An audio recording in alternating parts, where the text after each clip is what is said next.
Sim. Muito obrigado por assistirem, um forte abraço e até 2024.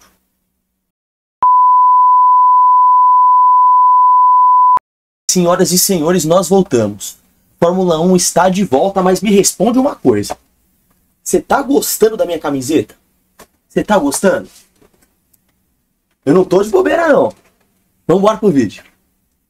Can Perez squeeze past? They're going wheel towards Vale now. Who's going to be last on the brakes? Leclerc has that inside line. Perez goes off the track, cuts the chicane. Off goes Leclerc. Through goes Hamilton.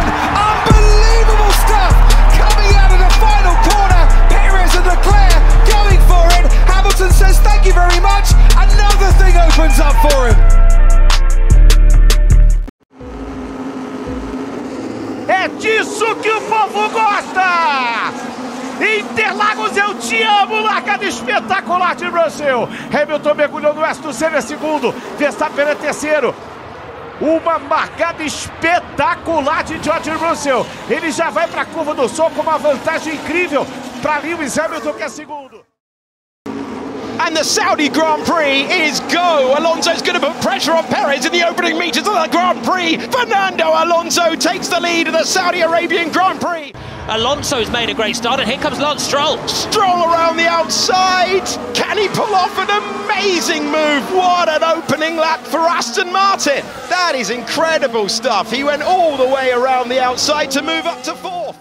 Senhoras e senhores, sejam muito bem-vindos a mais um vídeo. Vocês estão no Races Life.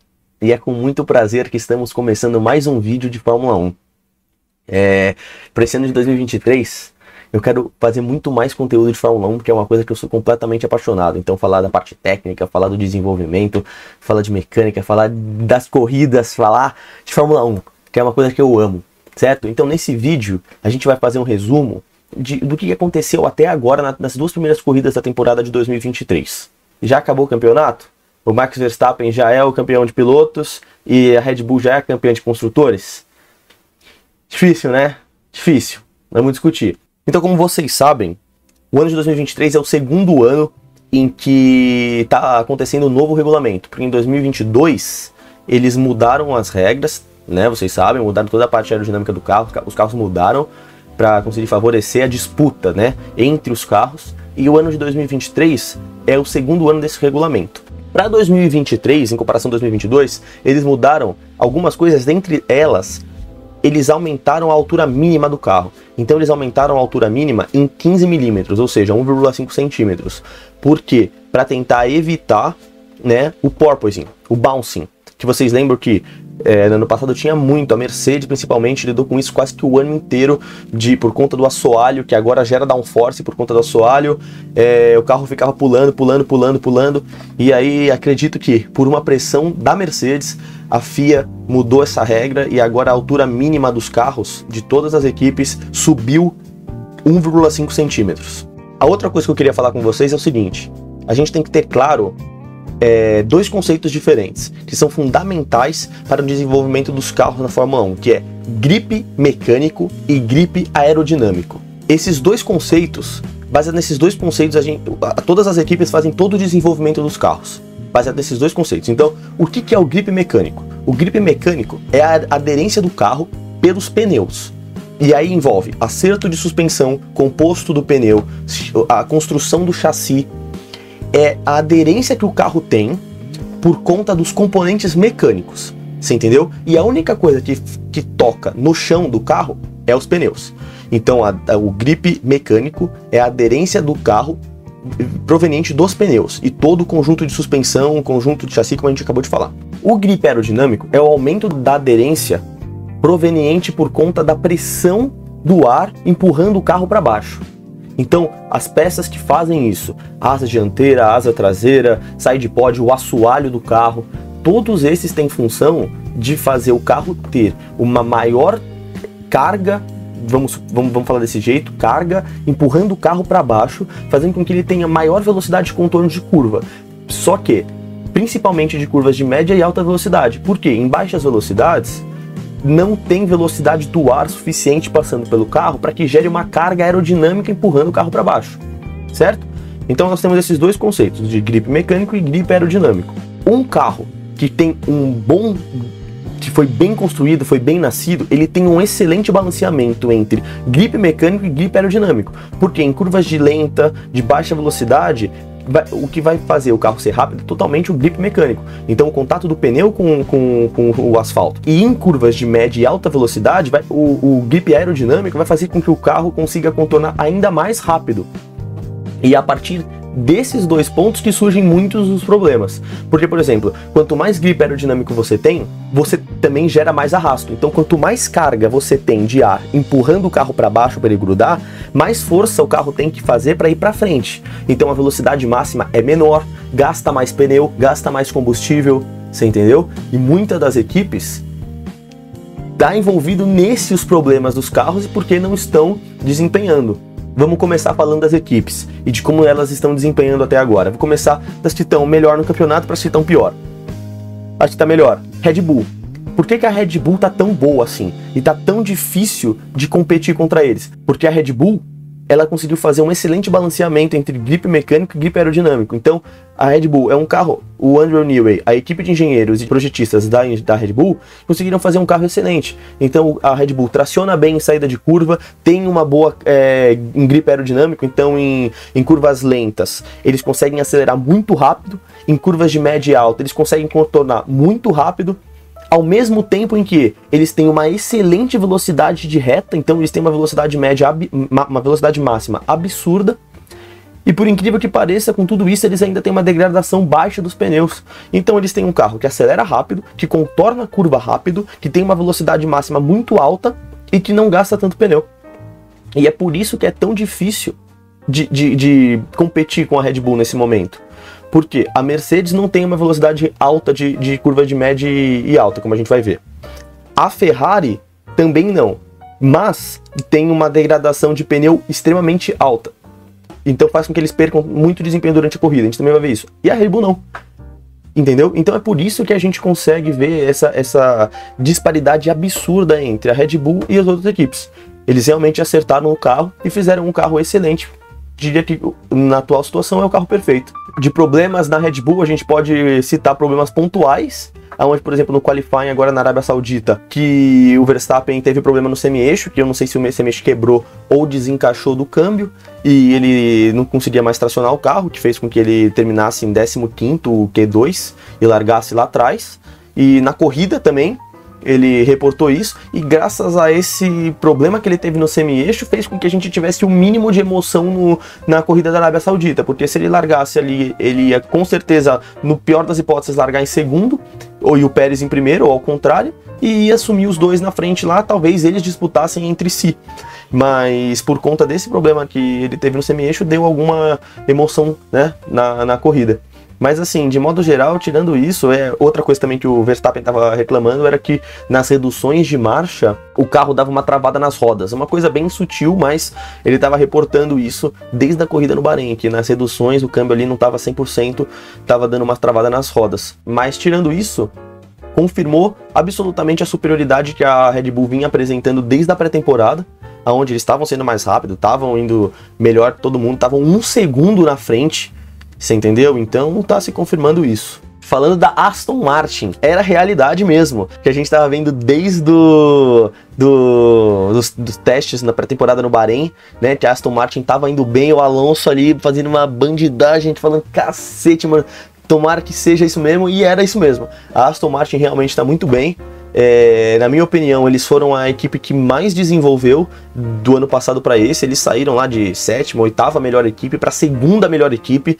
Então, pô, os caras tá fazendo investimento, entendeu? Não é por acaso que a Aston Martin tá onde tá. A gente pode dizer que a Aston Martin, esse desenvolvimento que a Aston Martin teve, tá diretamente ligado com os investimentos que o pai do Stroll, né, o Lawrence Stroll, tá fazendo na equipe. Então, já é de longa data que ele está investindo na equipe, ele quer competir contra as equipes grandes. E para competir contra as equipes grandes, que são Ferrari, Mercedes e Red Bull, ele tem que ter a estrutura das equipes grandes. Essas equipes, você pode ver que, de modo geral, elas sempre descolam das demais equipes no campeonato, né? Então, às vezes ali, com sorte, então antes da mudança do regulamento, a McLaren conseguia ameaçar ali a briga com a Alpine para ver quem ficava em quarto ou quinto, mas a Red Bull e a Mercedes e a Ferrari, sempre descolaram do pelotão. Por quê? Porque eles têm a maior e melhor infraestrutura. Eles têm as melhores fábricas, eles têm túnel de vento, eles têm os melhores engenheiros, eles têm uns investimentos absurdos. Então você tem que pensar que se você quer competir contra esses caras, você tem que, no mínimo, ter a mesma estrutura. E é isso que o Lawrence Stroll tá fazendo. Então a Aston Martin tá construindo uma fábrica, vai ter 3 prédios, vai ter um túnel de vento próprio. Eles contrataram mão de obra, engenheiro extremamente qualificado que veio da Mercedes, contrataram o Alonso como piloto, antes tinha o Vettel, entendeu? Então eles realmente querem ser uma equipe de ponta. E eu acredito que vão conseguir, daqui para frente, vão conseguir, porque estão fazendo tudo que é preciso para se manter e virar competitivos. E agora eles estão colhendo os frutos disso. Um outro ponto é, o diretor técnico da Aston Martin, no lançamento do carro, ele comentou: nós fomos uma equipe que nasceu já com o teto de gastos. Então antes não existia o teto de gastos. As equipes como Mercedes, Ferrari, Red Bull, os caras gastavam 2 bilhões de dólares por ano na Fórmula 1, desenvolvendo o carro. Hoje em dia, o teto é 140 milhões de dólares, se eu não me engano. 140 ou 150 milhões de dólares. Esse valor foi reajustado do ano passado para esse, de acordo com a inflação lá. Mas imagina para uma equipe que antes tinha 2 bilhões de dólares de orçamento e agora passou a ter 150 milhões. Quantas pessoas eles não tiveram que demitir, quantas coisas eles não tiveram que reorganizar. É um trabalho bastante difícil. E por contrapartida, a Aston Martin já nasceu nesse cenário. Eles já nasceram no cenário onde eles eram uma equipe que tinham que cumprir o teto de gastos. Então, a equipe foi desenvolvida tendo que cumprir isso. Os funcionários, a mão de obra, os engenheiros, o desenvolvimento do carro, o desenvolvimento do powertrain. Mesmo eles tendo o powertrain da Mercedes, e assim como suspensão, câmbio e mais algumas coisas eles têm da Mercedes, eles sempre tiveram que trabalhar nesse range. E como eu estava falando, o diretor técnico da Aston Martin falou que isso ajudou muito eles a ser competitivos, porque enquanto as outras equipes, né, agora tem que se virar e dar um jeito de encaixar dentro do orçamento, eles conseguem fazer isso de forma muito natural, porque eles cresceram e nasceram dentro desse cenário. Então, desde o Bahrein, a Aston Martin é a segunda melhor equipe. O Alonso terminou em terceiro, o Stroll estava em sexto na primeira corrida, com a mão, 2 mãos quebradas, o pé quebrado, que ele se arrebentou lá caindo de bicicleta. Agora na Arábia Saudita a mesma coisa, estava em quarto, passou o Sainz por fora, numa curva para a esquerda, passou o Sainz por fora, a ultrapassagem mais bonita da corrida, entendeu? E se não fosse o problema que eles tiveram na regeneração de energia, eu tenho certeza que o Stroll teria dado uma canseira absurda. Se não tivesse terminado em quarto, na frente do Russell, ele teria terminado ali em sexto no máximo, também um excelente desempenho. Então a Aston Martin está se consolidando como a segunda força, a segunda melhor equipe do grid, e eu torço para que continue desse jeito, porque eu quero mais ver o Alonso lá disputando. Imagina uma disputa pegada mesmo, porque até o momento a gente não tem Ferrari e Mercedes capaz de disputar com a Aston Martin, mas imagina quão absurdo vai ser uma hora que tiver Alonso disputando com Hamilton, com Leclerc, entendeu? Com Sainz, o Stroll ali disputando também, quem sabe, vamos ver. Então eu torço muito para que a Aston Martin continue entregando esse desempenho que eles têm entregado.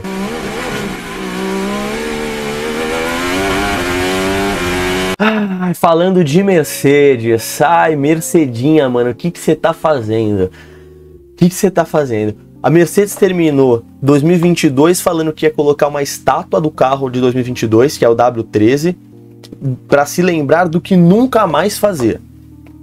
Aí eles vêm para 2023 com o mesmo conceito de carro. Então, assim, desde os testes na pré-temporada, lá no Bahrein, já dava para ver que a Mercedes não estava tendo problemas, não estava desempenhando o quanto eles imaginavam que iam desempenhar.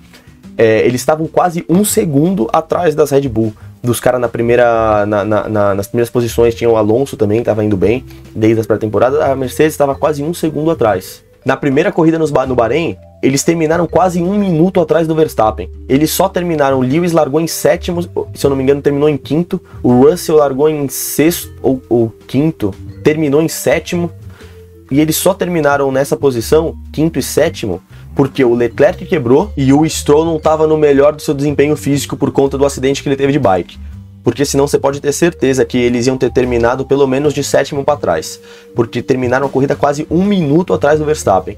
entendeu? Não estava com ritmo de acompanhar Alonso, não estava com ritmo de acompanhar Leclerc, muito menos as Red Bull. Tava com uma degradação de pneu absurda, não tava com um ritmo de corrida bom, então eles terminaram a primeira corrida do ano, lá no Bahrein, sendo a quarta força, atrás da Red Bull, atrás da Aston Martin e atrás da Ferrari. Agora na Arábia Saudita deu para ver uma evolução. Eu quero até fazer um vídeo separado falando do conceito do carro da Mercedes e dessa questão do Zero Pod que eles chamam, que é o carro sem o side pod, para falar um pouco do que é o problema do carro, o que dá para fazer, o que eles estão pensando em fazer. Mas assim, já foi dito que eles vão mudar o carro. Toto Wolff já falou que a partir da sexta corrida do campeonato vai ter mudanças perceptivas e significativas no conceito do carro, que esse conceito que eles conseguiram melhorar do ano passado para esse, só que eles estão num beco sem saída. Então eles chegaram num ponto onde eles já sabem que eles já tiraram tudo que podia tirar do carro e não vai chegar onde eles querem que chegue. Então, dentro de algumas corridas eles vão mudar o conceito do carro de forma nítida. Só que aí entra outro problema que a gente tá falando, que eles têm que se manter dentro do teto de orçamento, né, do teto de gastos. Então eu não sei que mágica que eles vão fazer aí para conseguir mudar esse carro e fazer esse carro ser competitivo. E aí o diretor técnico que tava na Mercedes estava falando que mesmo que eles mudem completamente o conceito do carro, essa parte do side pod, é uma mudança muito agressiva e demora muito tempo para isso surtir efeito. Então eles têm que fazer mudanças, testar o carro no túnel de vento, etc, até conseguir extrair performance de novo desse novo conceito.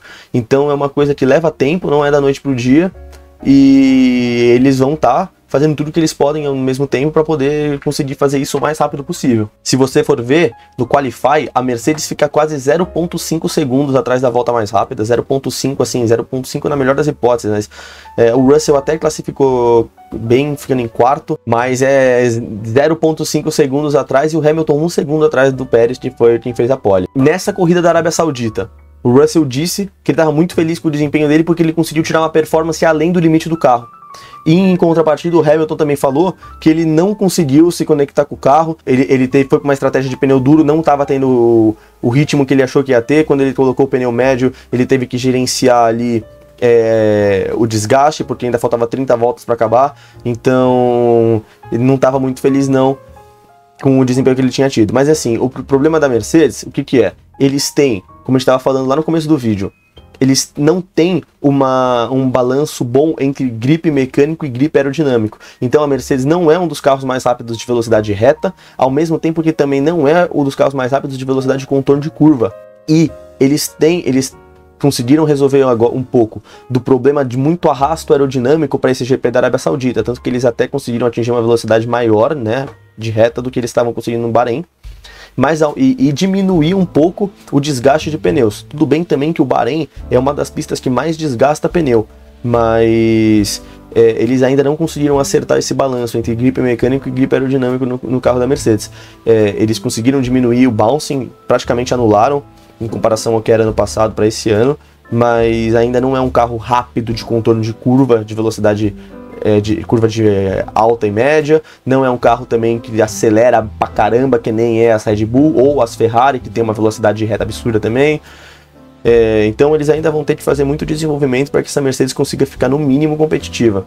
E mesma coisa a Ferrari. De 2022 para 2023 eles fizeram uma evolução no carro, mas ainda é uma coisa que segue muito a linha do conceito do carro em 2022. Então durante os testes da pré-temporada dá para ver que eles tinham bastante velocidade absoluta, mas que estavam lutando contra o problema de degradação do pneu. Então a Ferrari era rápida em, por exemplo, uma volta específica, mas de ritmo de corrida eles não tinham. Você pode ver que da metade da corrida para frente a Ferrari perde muito ritmo de corrida. Inclusive até o chefe de equipe lá da Ferrari, o Fred Vasseur, quem assumiu no lugar do Mattia Binotto, ele falou que nunca viu um carro que é rápido no Qualify, mas que é 1 segundo mais lento do que o carro mais rápido durante a corrida. Então no Qualify ele é 0,1 segundo mais devagar, né, mais lento que a Red Bull, e 1 segundo mais lento durante as corridas. Então que eles têm que fazer o trabalho, têm que fazer o desenvolvimento para conseguir eliminar essa diferença aí no ritmo de corrida. Então assim, a Ferrari conseguiu resolver o problema do arrasto aerodinâmico, que eles tiveram um problema em 2022, então o carro é rápido nas retas, mas ainda não conseguiu acertar o downforce do assoalho, fazendo com que o carro não seja tão rápido de curva de média e alta. E ainda assim também eles têm um problema de degradação do pneu. né, que é um dos motivos que a gente estava falando até aqui, de a Ferrari perder tanto desempenho ao longo da corrida. E um outro problema na Ferrari é a parte da confiabilidade, que a gente não sabe ainda como é que tá. Porque, se você for ver, em 2022 a Ferrari teve que abandonar 1 milhão de corrida por problemas mecânicos, né? Então, esse ano, na primeira corrida do ano no Bahrein, o Leclerc teve que abandonar a corrida por conta de quebra de motor. E na segunda corrida tomou uma penalização porque teve que já esgotou a quantidade de controle eletrônico que ele pode usar no ano. Pode usar 2 no ano, o Leclerc já está no terceiro, na segunda corrida. Então, na segunda corrida do ano, ele já tomou 10 posições de punição, né, na largada. Então, esse daí é um problema também que a gente ainda vai ter que ver como é que a Ferrari vai lidar com isso. Se vai ser um carro confiável, que vai conseguir desempenhar, porque também de nada adianta a Ferrari ser um carro que é rápida, que melhore lá a parte de velocidade de contorno de curva, diminua a degradação dos pneus, mas não consiga ter a confiabilidade necessária para terminar a corrida. E ter de ficar trocando peça pra caramba durante o campeonato inteiro e ficar tomando penalização, né, perdendo posição na largada, por conta de que estourou o limite de peças que podem usar. Então, vamos acompanhar aí, vamos ver como é que vai ser, mas esse é uma das coisas que preocupa ainda a Ferrari ainda, né, no ano de 2023. Mas enfim, é isso. Eu queria falar desse panorama das equipes, com mais foco, né, nas 4 ali, equipes principais, que é Red Bull, Aston Martin, Mercedes e Ferrari, né? Agora a próxima corrida vai ser na Austrália. A Mercedes promete evoluções, a Ferrari promete evoluções, todo mundo promete evoluções, então vamos ver como é que vai ser. Só sei que eu tô bastante feliz, bastante animado de novo, mas foi o que eu disse no começo do vídeo, eu acho muito difícil a Red Bull não ganhar esse campeonato e o Max Verstappen pegar aí o tricampeonato dele. O que a gente pode torcer, que eu também acho difícil, é para que tenha uma disputa interna dentro da Red Bull entre Pérez e Verstappen, para que a gente consiga ver ali pelo menos alguma disputa. E torcer também para que a Aston Martin consiga evoluir a ponto de diminuir esse gap que tem para as Red Bulls, a Mercedes mesma coisa, a Ferrari também mesma coisa, porque se a gente tiver pelo menos essas 3, né, Ferrari, Red Bull, Ferrari, Mercedes e Aston Martin brigando entre si, já vai ser muito mais legal. Eu acho que tem potencial aí para ainda ser um campeonatinho, uma temporada muito legal e muita emoção para assistir. Enfim, mas é isso. É sempre um prazer trocar essa ideia com vocês. Se vocês quiserem comentar, fiquem à vontade para a gente debater e discutir. Se vocês colocarem pontos relevantes, no próximo vídeo a gente discute esses pontos aqui. Então, pretendo falar mais de Fórmula 1 esse ano, que é uma coisa que eu gosto muito. E vamos que vamos. E é isso, rapaziada. Tamo junto. É um prazer falar com vocês. Obrigado por assistirem o vídeo. Um abraço. Fiquem com Deus.